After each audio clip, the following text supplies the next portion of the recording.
بسم اللہ الرحمن الرحیم۔ صرف 5 منٹ کا مدرسہ قرآن و حدیث کی روشنی میں 30 شوال المکرم۔ نمبر 1، اسلامی تاریخ۔ حضرت سہیل بن عمرو رضی اللہ تعالی عنہ۔ حضرت سہیل بن عمرو رضی اللہ تعالی عنہ خطیب قریش کے لقب سے مشہور تھے۔ انہیں شاعری میں بھی کمال درجہ حاصل تھا۔ اسلام لانے سے پہلے تمام جنگوں میں تقریر و شاعری کے ذریعے مشرکین مکہ کو مسلمانوں کے خلاف ابھارتے رہے۔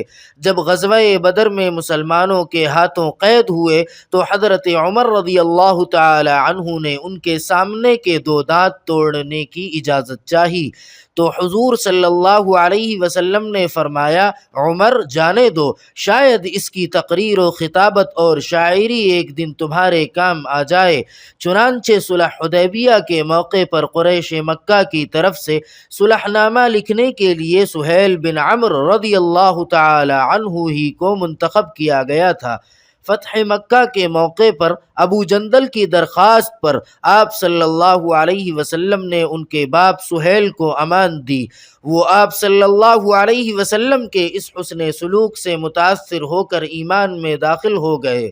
وہ نماز، روزہ اور خوب صدقہ و خیرات کیا کرتے تھے۔ مسلسل عبادت کی وجہ سے ان کا بدن سوکھ کر لکڑی کی طرح ہو گیا تھا۔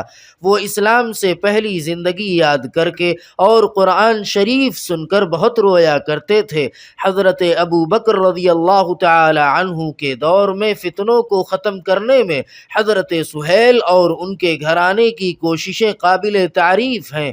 رات بھر عبادت کرتے اور دن بھر سپہ سالار کی حیثیت سے یرموک کے میدان میں بہادری کے جوہر دکھاتے تھے اور اسی جنگ میں سن 13 ہجری میں انہیں شہادت حاصل ہوئی۔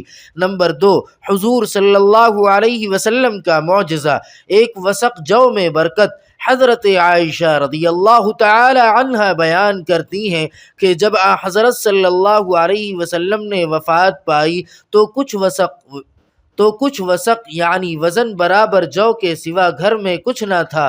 ہم بقدر ضرورت اس میں سے استعمال کرتے رہتے تھے لیکن وہ ختم ہی نہیں ہوتا تھا تو ہم نے اس کو تولا، پس پھر وہ ختم ہو گیا، یعنی وہ برکت جاتی رہی۔ نمبر 3، ایک فرض کے بارے میں، بیوی کو اس کا مہر ادا کرنا۔ قرآن کریم میں اللہ تعالی فرماتا ہے، تم لوگ اپنی بیویوں کو ان کا مہر خوش دلی سے دیا کرو، البتہ اگر وہ اپنے مہر میں سے کچھ چھوڑ دیں تو اسے لذیذ اور خوشگوار سمجھ کر کھاؤ۔ نمبر 4، ایک سنت کے بارے میں، اولاد کے فرما بردار ہونے کے لیے جو شخص یہ چاہتا ہو کہ اس کی اولاد فرما بردار اور نیک ہو تو یہ دعا پڑھے، رب اوزعنی ان اشکر نعمتک التي انعمت علی وعلى والدی وان اعمل صالحا ترضاه واصلح لی فی ذریتی انی تبت الیک وانی من المسلمین۔ نمبر 5، ایک اہم عمل کی فضیلت، پہلی صف والوں پر رحمت۔ رسول اللہ صلی اللہ علیہ وسلم نے فرمایا، اللہ تعالی پہلی صف والوں پر رحمت بھیجتے ہیں اور فرشتے دعائے مغفرت فرماتے ہیں۔ نمبر 6، ایک گناہ کے بارے میں، قرآن کریم کا مذاق اڑانا۔ قرآن کریم میں اللہ تعالی فرماتا ہے، جب انسان کے سامنے ہماری آیتیں پڑھی جاتی ہیں تو کہتا ہے کہ یہ پہلے لوگوں کے قصے کہانیاں ہیں، ہرگز نہیں، بلکہ ان کے برے کاموں کے سبب ان کے دلوں پر زنگ لگ گیا ہے۔ نمبر 7، دنیا کے بارے میں، مال کی محبت خدا کی ناشکری کا سبب ہے۔ قرآن کریم میں اللہ تعالی فرماتا ہے، انسان اپنے رب کا بڑا ہی ناشکرا ہے حالانکہ اس کو بھی اس کی خبر ہے، اور وہ ایسا معاملہ اس لیے کرتا ہے کہ اس کو مال کی محبت زیادہ ہے۔ نمبر 8، آخرت کے بارے میں، ہر شخص موت کے بعد افسوس کرے گا۔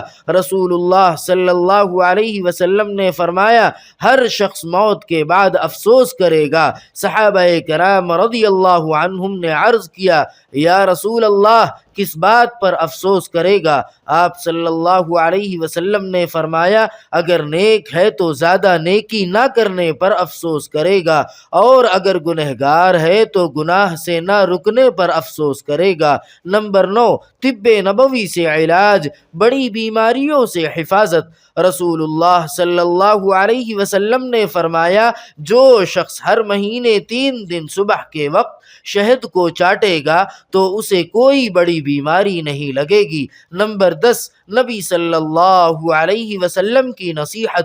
رسول اللہ صلی اللہ علیہ وسلم نے فرمایا جب تم میں سے کوئی ایسے شخص کو دیکھے جو مال و دولت اور شکل و صورت میں اس سے بڑھا ہوا ہو تو اس کو چاہیے کہ کسی ایسے شخص کو دیکھے جو اس سے مال و دولت میں کم ہو تاکہ شکر کی کیفیت پیدا ہو۔ سبحان ربک رب العزت عما یصفون وسلام علی المرسلین والحمد للہ رب العالمین۔